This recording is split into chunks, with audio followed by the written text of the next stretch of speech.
Jam on toast! Hey there, welcome to Jam. I'm Cam. Right now, the toast is 2, Red vs. Blue, Season 4. This is a review for week 33 of We Are Movie Club.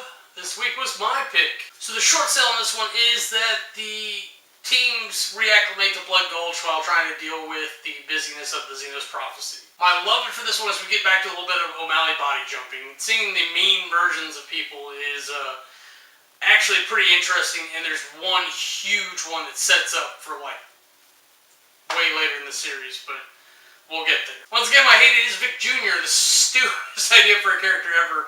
Bernie Burns, a part of me hates you. The MVP this time was Tucker. Not only has he had like some of the best sex pun lines ever, but he's integral to the series as the savior of the sword or key or whatever you want to call that thing. So he definitely becomes a vital role in this, and he steps up to the part. I really have always liked Tucker. I've always said that like that would be my character, but credit where credit's due, Tucker did an amazing job on this one. Swish the categories. Aesthetics. The aesthetics are pretty much the same as last time, except we're mostly back in Blood Gulch, so most of it's pretty familiar. There's not a lot going on otherwise, like in this realm. We still just kept it standard. They've only gotten better as they've gone, and even though we're back at Blood Gulch, they're definitely setting up good shots, and they're getting what they need to get on camera. That's just how it is. Aesthetics gets a 78. Character development. I'm not going to hide the fact that I think Season 4 suffers a little bit from its story, because Rooster Teeth just at a place at this point in time where they don't know how to set up story continuously. They bring up this nice rate of compulsion, and then they dip a little bit, and they grow up, and then they dip a little bit. It's just kind of how they structure the things to keep people interested, and I think it worked ultimately.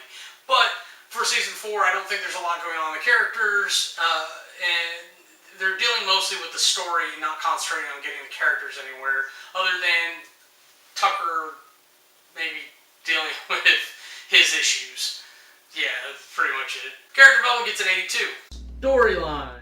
The storyline kind of suffers here from itself, honestly. They focus really hard on it, and it's not the best. They're trying to do a lot of things that I don't think they had the capability to do, though utilizing the caves definitely helps, and adding the elites in there as characters definitely was a way to do it. They came with some neat ideas in order to make things happen, but execution on it just, I don't know.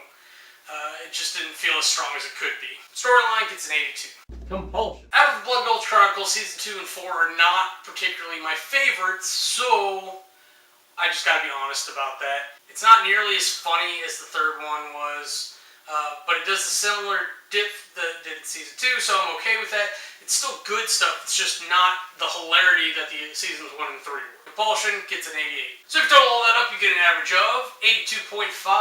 Look, before we wrap up, I have to squeeze this in for Out of Mind, because when the miniseries Out of Mind was released, it didn't quite make it on the Season 4 disc. It's on the disc for Season 5, or you can search it, go watch it at roosterteeth.com. I'm sure they have it there.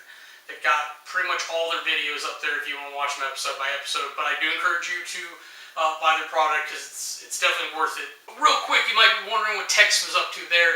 Out of Mind explains Tex's adventures when she comes back in Season 5. You'll definitely be able to watch the adventure that she had and the answers she comes back with. So there is that. I do encourage you to include that in your review if you do a review, but hey, it is what it is. For my wrap-up review, I've got to say, this isn't the best of the seasons for Blood Gulch, but it's definitely good.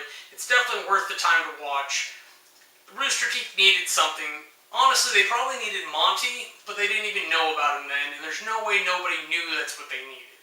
So, eventually we'll get there, we'll see where he gets implemented, and I'll talk about him more. But they try to do a lot of good things. They definitely pushed the boundaries for what they had, and even if they had Halo 3, the Forge assets, which we'll see things come up later with that, I think they could have done a lot of good things. So it's really hard to fault them for what they were working with, because I think they make a phenomenal product. So once again, this was a review for We Are Movie Club. This week's pick was mine. Next week's pick is Charlie. He's picked Surrogates. It's a Bruce Willis flick if some of you have just a Willis fetish. It's a very good movie. I've seen it before. I'm looking forward to actually putting a review down for it. So be sure to go watch Charlie's channel, search the hashtag to see everything that we're up to, and if you want to yell at us on the Twitters, @WeWereMovieClub, by all means, hit us up. We're always looking for new people. Well, that's it for me. I'm Cameron. If you don't like me, bite me. If you want to see anything else we're up to, go ahead and click the annotations, and they'll take you to our other channels.